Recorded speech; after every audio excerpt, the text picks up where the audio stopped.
Hello, my name's Walt Tollefson. I live in Belton, Texas. Alex just spent several hours out here today with me adjusting this wheelchair.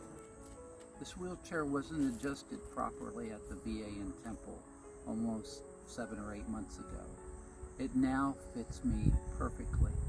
In fact, I had a minor accident with it, which literally broke the mounting screws for this LCD display, which controls the device, and Alex just finished that, adjusted my headrest, informed me how to properly sit in the chair, etc.